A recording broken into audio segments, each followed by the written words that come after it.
Our blessings in the name of Yeshua as we come to the end of the Sabbath and the beginning of the first day of the week. I've been praying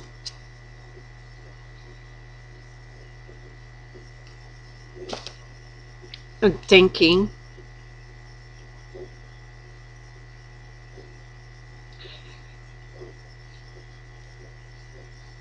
I continue to ask you to pray for me in the battle that seems to be raging around me. Shane, the boy, the man, I should say man, not a boy, that was on meth and everything, and we will be having our day in court the 25th of March. Well, he got married today, down there at the house. Maybe the last thing that he'll ever really do there, because we are going in front of a very hard judge. So just keep praying for me, because I am sure that he will be tested for drugs, and I will probably be tested for drugs too, so I don't care. But the whole thing of it is, he's beginning a new life with a wife, not even concerned that he may not have a home soon for her to live in. Not even knowing if he told her the truth about the reason why this is all happening. So pray for me, pray for him that he will give his heart to God and get right with God and get off all of the drugs and quit drinking and stuff. My heart breaks for him. It really does. Because I have all the proof and all the money, financial, that I put out on him and stuff. So, and I know the Lord is going to find him my favor. But I love this boy as a son. Now that I've said this, I'm going to give you the sermon that God had been telling me, because we hear so much about the mountaintop and the valleys. And if you go to Genesis 13th chapter, where Abraham and Lot separated. Now, Abraham gave Lot a choice, because that was his nephew, and they had both grown very rich and had a lot of livestock, and the people that worked for Lot and the people who worked for Abraham was getting into it. So Abraham didn't want this division to come in to a family. So he gave Lot a choice.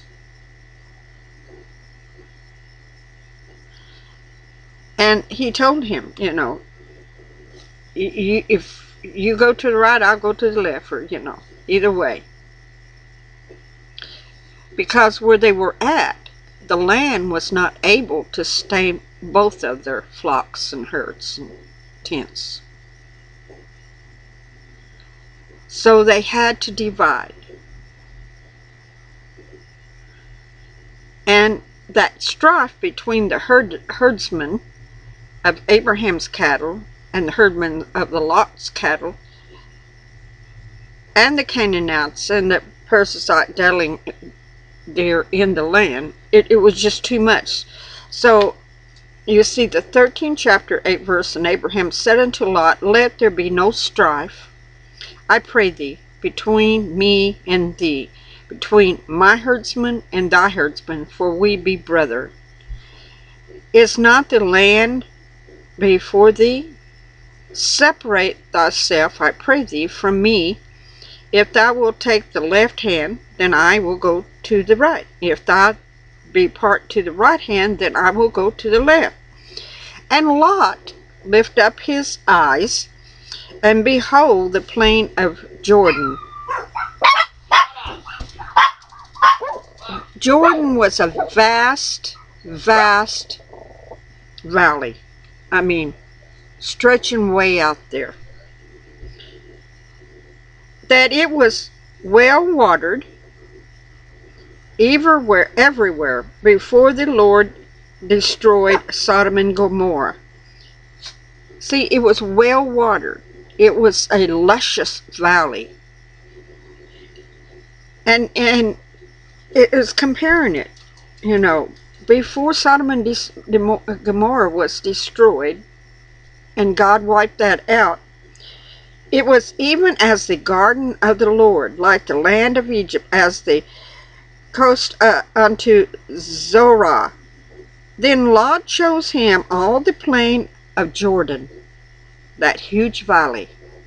And Lot journeyed east, and they separated themselves the one from another. And Abraham dwelled in the land of Canaan, and Lot dwelled in the cities of the plain, and pitched his tent towards Sodom. But the men of Sodom were wicked and sinners before the Lord exceedingly.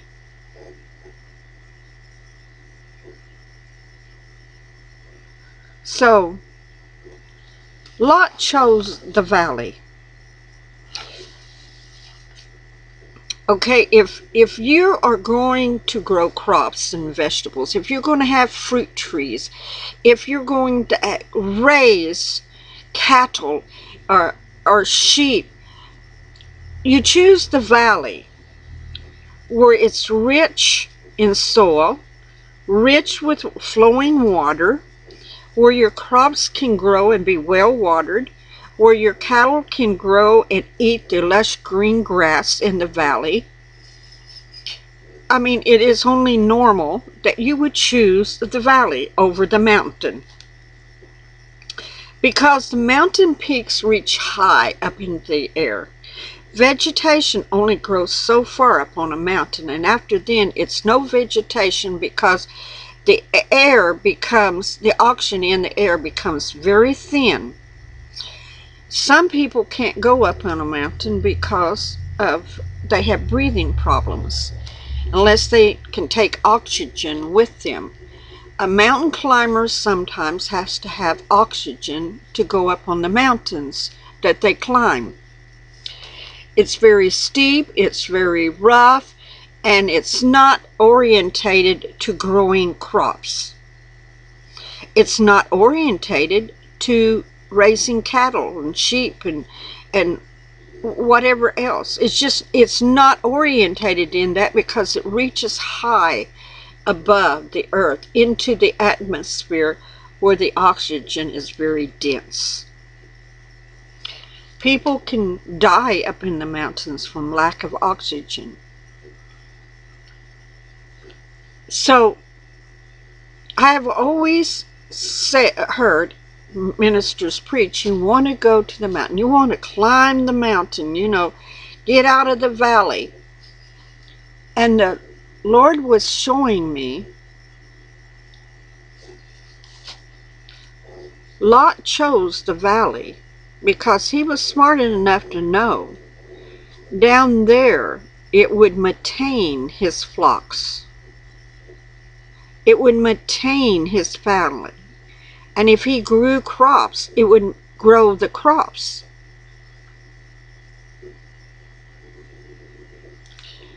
And I said, well, Lord, what are you saying? Because I've always wanted to reach the mountaintop. And he would begin to speak to me. Sometimes, first, you must learn to live in the valley, feed off the nourishment of the valley, and And by doing so, sometimes you have to live with all the wickedness around you, because that's where the wicked want to live too, because they know that the land is fertile and that it's good. And you have to learn to let your light shine in that valley as you eat the fruit of the land. And I was going, okay, Dad, you know, sometimes when I'm talking to God, I'll go, okay, Dad, what are you trying to really tell me? Down in the valley is where the witnessing is going on. That's where the wicked is living, and that's where you need to witness to the people that are down there. Sodom and Gomorrah was down in the valley, the lush land, that was likened to the Garden of Eden before God destroyed them. But every once in a while, we need to learn to go hiking up into the mountain, where it's difficult, up and past the tree line, up where we get up high, where the oxygen is really thin spiritually, seeking Him, seeking His Word, seeking Him on how to walk in His holiness, in righteousness. What did Moses have to do? He had to go up into the mountain to meet with God. He couldn't meet with God down in the valley where the children were. And while he was gone, they built the golden calf. Really messed up there. But he had to go up into the mountain to get the word of God. And then he had to come back down off the mountain to speak with the people in the valley. We can't just go up in the mountain and just stay there, even though we want to sometimes, because we want to commune with Him, we want to talk with Him, we want to learn from Him, and we don't want to have to deal with all the nonsense below. But then there's a time that we have to go down into the lush valley. Pick up the fruit, the word, and begin to preach unto those that are out there. I've got a couple of pictures I'm going to put down below of valleys. How one is with horses, and in the back is mountains, steep mountains. Nothing growing up there. Snow, steep, rugged, nothing growing. So you have to seek it. If you're up there in the mountain and you need something to eat, you have to seek it to find it. The valley, you can go get it anywhere you want to go. But we need to learn sometimes that we have to leave the valley and go up into the mountains to seek His true spiritual word that you can only get up in the mountain. And then you have to bring it back down to the valley below, to those that live in the valley. The lukewarm church of Laodicea is valley dwellers. They don't like to get up in the mountain. They don't like the rough terrain. They don't like to have to climb up there and find the spiritual feeding of God's Word. They like to stay down in the valley and eat of the fruit down there that's easy to pick from. Just walk out the door and pick it off the tree. Or you go out in the field and pick it off of the, that's growed out there in the field. The easy stuff. Not the hard stuff, but the easy stuff. Now you see, the valleys were created for a reason, to nourish and sustain people, to grow crops, to feed, to sustain people. But the mountains is where you get spiritually deeper feeding. Like Moses had to go up into the mountain to meet with God. Sometimes we have to go up into the mountain to meet with God. And I truly believe that He's leading His bride to the point that we're going to have to take a journey, a spiritual journey. I'm not telling we have to go out to Colorado and climb a mountain, go way up there on a mountaintop, hang out there for a while. No, I'm talking about a spiritual mountain that we're going to have to begin to climb up to seek that deeper spiritual word that we have to glean from. And it costs work. I'm sorry. Now, salvation is free. It is. Yeshua died for us. I'm not talking about salvation. I hope that you're already saved. I'm talking about growing into adulthood. No longer staying a little whiny baby that's having to stay out in down in the valley to be fed from the valley only because you're too little, you can't crawl and climb up the mountain. You have to have grown to the part that you can spiritually walk, that you can spiritually begin to climb, grab up again, climbing up a little higher in a spiritual realm, seeking His word, getting all the crud out of your life, all of the leaven out of your life. You know, Passover has a lot to do with unleavened bread. We have to learn to get the leaven out of our life. Yeshua's dying on the cross during this period of time, becoming that sacrificial lamb, is the way of cleaning out the leaven. But you have to learn to grow up, becoming an adult, and be able to climb up into that mountain, seeking a deeper walk, a deeper stability in Him that you've never had before. And you can't get it down in the valley because it's too easy down in the belly. You're being fed very well down in the valley.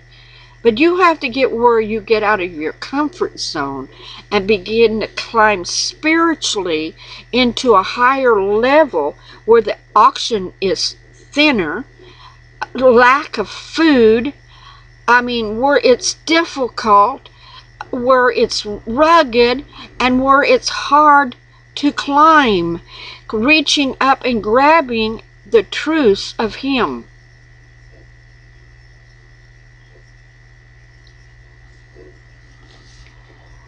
We are in the last days, people. In the last days. It's time for us to grow up. Literally, spiritually.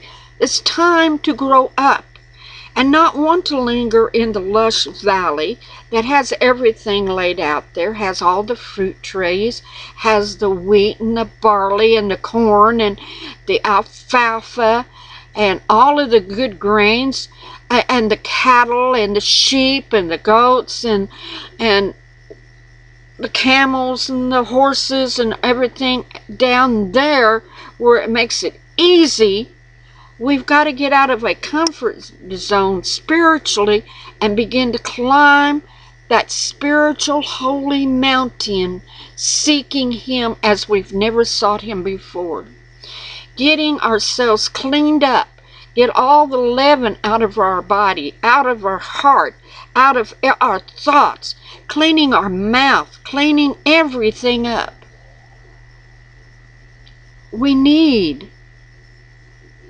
to learn that, yeah, sometimes it's hard to breathe up there.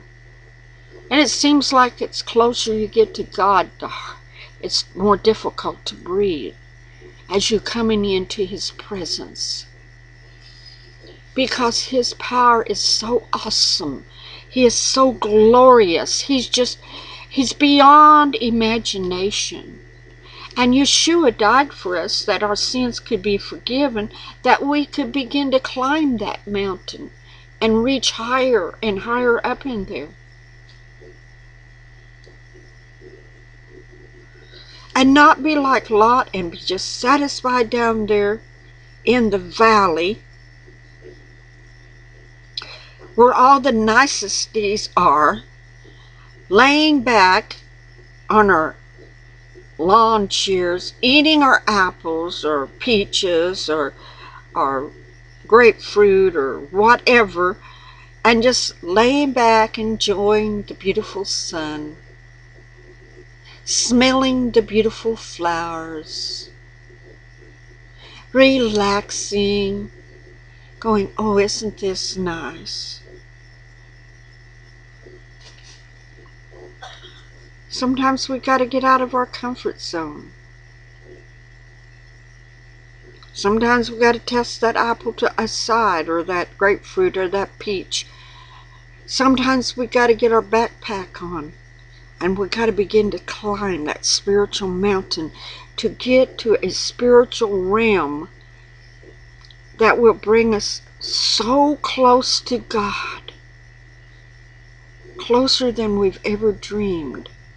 For see, this is what He desires, a people that desires Him so much, that hungers for Him so much, that we're willing to leave all of that stuff, leaving the house behind, leaving the niceties of food and all the stuff around us, and begin to climb that spiritual mountain that is far more difficult than we've ever dreamed of.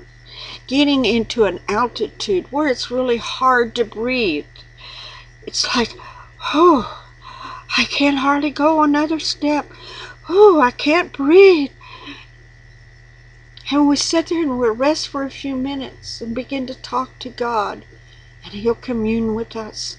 And then we'll get up and climb a little higher, and well, we get tired again, and we'll sit down and we'll begin to talk with Him, and He'll talk with us, and until He fills us up to the point that He'll say, now it's time to go down and deliver the word to the people.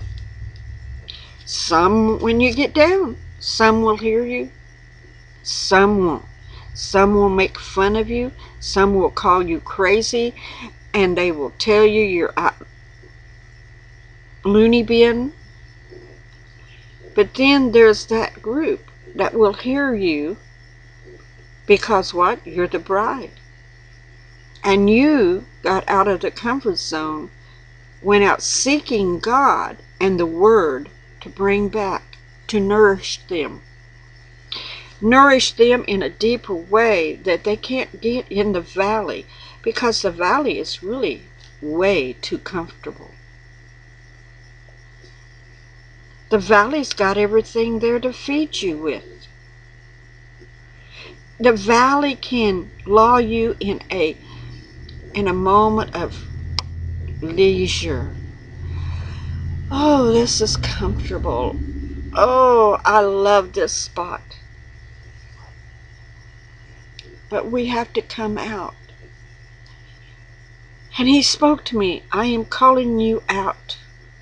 I'm calling you to climb higher than you've ever climbed before, Barbara. He spoke this very clear. He says, you've come to the mountain before, you've climbed so far up, and then you went down. And then some other time in your life, you come to the mountain and you climbed a little farther. He says, now it's time to climb again. And this time I'm going to take you to heights that you've never been before.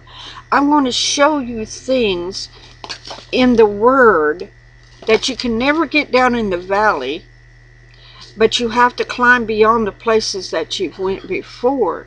I will show you things that you've never seen before, because I am preparing the bride to meet her groom.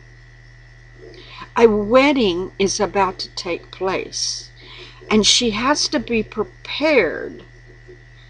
She has to be prepared to meet her groom and become his wife.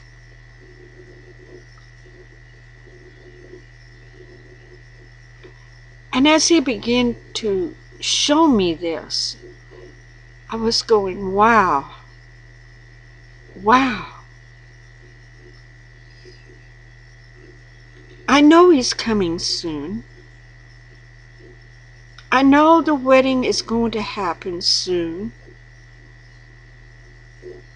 But another time in the mountain. And it's rough.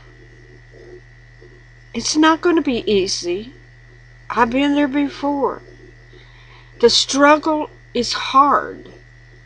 The valley is what's easy. A lot of people will preach the valley's hard. No, the valley's easy. It's got all the fruit trees and the wheat and the things that you need to eat and the comforts and the water to drink and everything. It's easy. It's comfortable. But the mountain is hard. It's where the stripping away happens. It's where you do without food. It's where you do without water. It's where it's cold and the oxygen gets thin and you don't have enough to breathe. And you have to rely on him as all this stuff is beginning to be stripped off of you and it's falling away. Falling away. As the trials and tribulations come and as you climb higher, the rocks will slide under your feet and you think you might fall, but no, you grasp a hold of a rock that happens to be there, a solid rock. And you catch your footholding and you climb a little bit more. No, it's not easy climbing the mountain. Oh, it would be easy to give up and go back down to the valley where the milk and honey flow. But we must struggle on through all the trials, the temptations, the testings of the mountain area, of sometimes getting out of breath and you think, I can't breathe, I can't get the oxygen I need. And then all of a sudden you'll feel a wisp of air blowing across your face, and it's God breathing, bringing it back.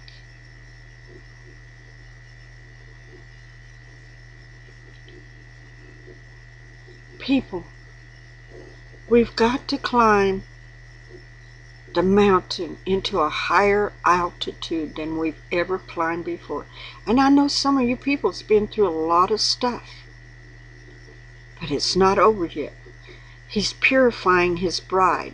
He's shaking her down and he's getting her ready. And as she's climbing the mountain, getting spiritually and spiritually higher, it's more and more difficult as things are stripped away from us. And sometimes we'll look back down to the valley and we'll think, oh man, it's so much better, easier down there. I could go down there and sit under a shade tree and have Kool-Aid or lemonade and eat a sandwich. But I'm up here. I'm thirsty. I'm hungry. And I can't hardly breathe. What am I doing? And then you begin to cry out to God. And he begins to love you. And he begins to address you. and he begins to cleanse you, and he begins to prepare a robe of righteousness for you to go into his presence. It's a hard journey, people. Lot made, really in a way, the wrong decision. He went to the easiness of the valley, where it was plush, green, beautiful, had everything that you could desire to eat and drink. But it was full of sin also, because that's where the sinners like to live. They ain't gonna get up in that mountain and climb. Not unless they're going to a ski lodge, and when that's only to get on skis and ski off of it, not stay up there seeking God.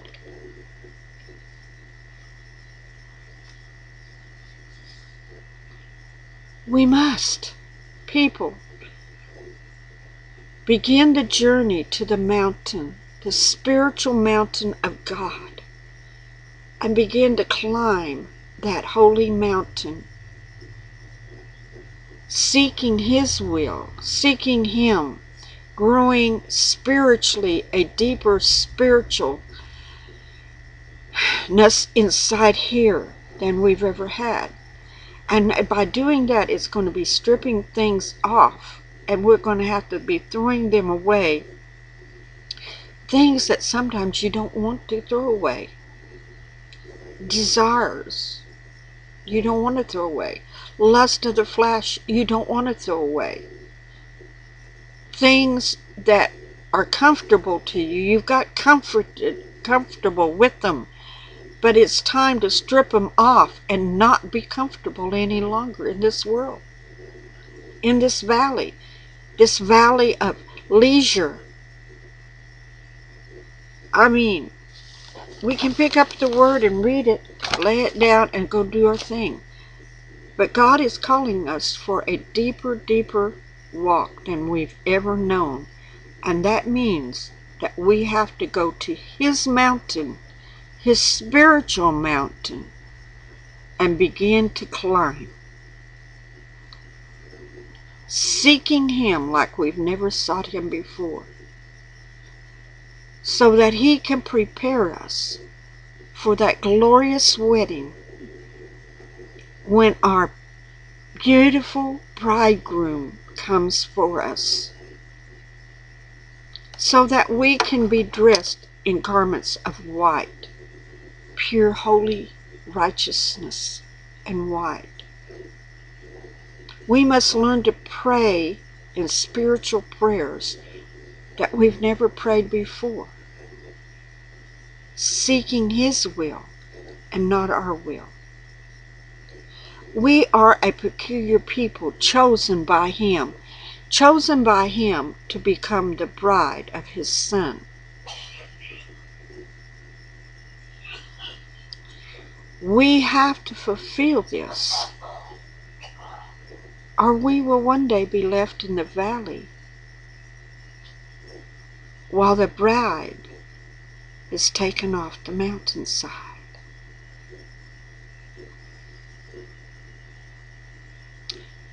So be blessed. It is time to begin to climb tonight. In the name of Yeshua HaMashiach, Father, I plead the blood over this video. I plead the blood that we of the bride begin to wake up and realize that we must take this journey, spiritual journey, in a spiritual realm that we've never walked before, growing higher and higher in your holiness and in your righteousness, climbing your holy spiritual mountain so that we could be washed in this glorious light that you have, and that we can stand before you one day, that our bridegroom will see that the bride is ready to go home and be with him, Let us adorn ourselves with the righteousness of pureness, of cleaning out everything that is leaven in our body and in our thoughts, that our hearts will become pure, our minds will become pure, our words will become pure, and that we will become that holy people that you have called out, that you have chosen above all other people. Father, it is a task that you are asking us to do and setting before us. So, Father, let your bride for your Son awake and begin the journey of a spiritual growth that she's never grown before. I'm asking that the body pulls together now,